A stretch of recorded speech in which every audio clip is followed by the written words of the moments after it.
Ya pemirsa, Anda masih menyaksikan Afilian View dan masih membahas tentang perlukah reshuffle, dan saya masih bersama Denny Purbasari dari ekonom dari UGM. Nah, kita tadi sudah membahas mengenai pertanian ya. Kenapa pertanian menjadi penting dengan perdagangan? Karena ini menyangkut hajat hidup orang banyak. Betul. Nah, pemerintah baru-baru ini langsung mengeluarkan Perpres di mana 14 komoditas itu akan distabilkan ketika menjelang Lebaran dan lain-lain. Tapi kalau kita lihat seakan-akan banyak sekali kebijakan-kebijakan yang akan semuanya ditangani oleh pemerintah gitu. Nah, ini kan buat swasta membuat mau investasi mikir-mikir dulu gitu. Jangan-jangan semua mau diintervensi, baik harga maupun juga stabilisasi misalnya. Nah, kalau ini terjadi, apakah mungkin sih pemerintah mampu untuk menangani semua ini? Jadi begini Bu, sekali lagi sebenarnya pelajaran di masa lalu itu bisa kemudian kita pakai. Jadi yang dulu tuh nggak selalu jelek gitu ya, ada Persis. sesuatu yang bagus. Bahwa pada tahun 2011 kalau tidak salah Ibu, pada saat itu 2011-2012 barangkali, ketika pada saat itu harga kedelai naik, Ibu mungkin masih ingat tentang itu. Ya, betul. Harga kedelai naik, kemudian harga tempe tahu naik, kemudian terjadi protes, dan kemudian pemerintah pada saat itu berusaha untuk mengatur harga, melakukan kebijakan HPP. Apa yang terjadi Ibu? Tidak berjalan, tidak efektif. Itu satu produk Ibu. Iya. Nah, kemudian yang terjadi adalah ini Dan sekarang terjadi ketika Bulog akan membeli beras petani karena HPP-nya ditentukan di luar lebih mahal, maka banyak petani menjual keluar. Akibatnya Bulog tidak bisa menstabilkan harga begitu. Nah, itu terjadi juga loh sekarang gitu. Jadi dua pelajaran penting bahwa di masa lalu belum jauh masanya Ibu, karena pada tahun 2011 atau 2012 itu penetapan harga atau pengaturan tata niaga kedelai itu gagal. Kemudian pada zamannya Pak Harto yang terjadi adalah swasembada beriringan dengan impor. Impor digunakan untuk stabilisasi harga. Saya kira dua pelajaran penting ini bisa ditarik kepada masa kini.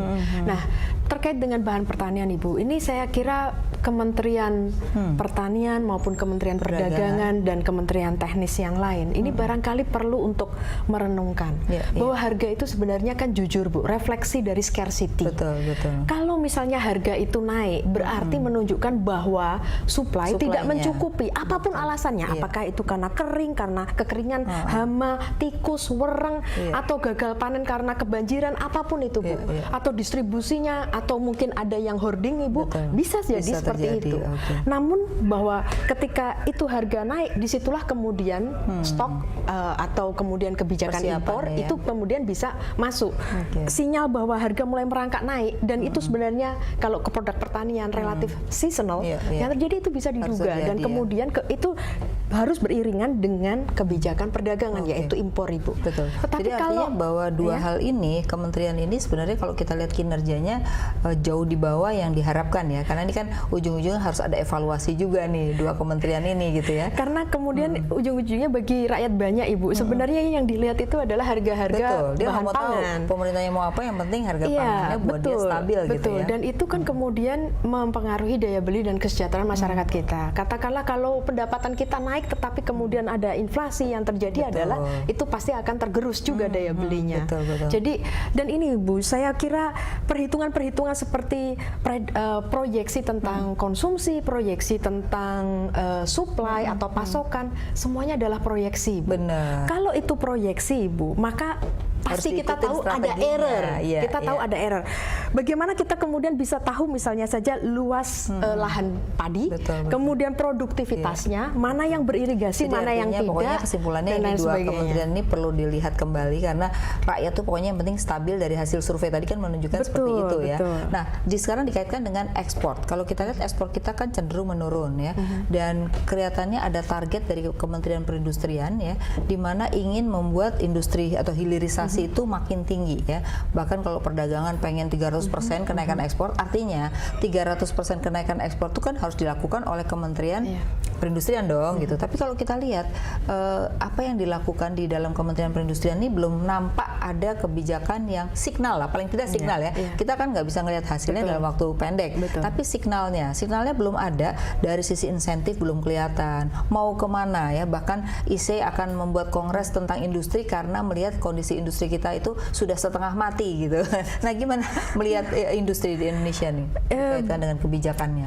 Kebijakan untuk kembali membangkitkan industri, Ibu, itu saya kira berkaitan dengan banyak hal. Pertama, jelas saja bahwa pengusaha akan berinvestasi dan membangun industrinya jika pasarnya jelas. Sekarang pasarnya sedang turun, Ibu. Jadi dari aspek insentif itu sudah agak berkurang. Yang kedua adalah kemudian tentang biaya investasi itu sendiri, biaya modal. Kita tahu bahwa biaya modal sekarang dengan ketidakpastian misalnya saja kurs rupiah, kalau misalnya pengusaha tersebut akan mengambil misalnya saja utang yang berbasis dolar atau even yang utang yang di dalam negeri, itu kan cukup mahal.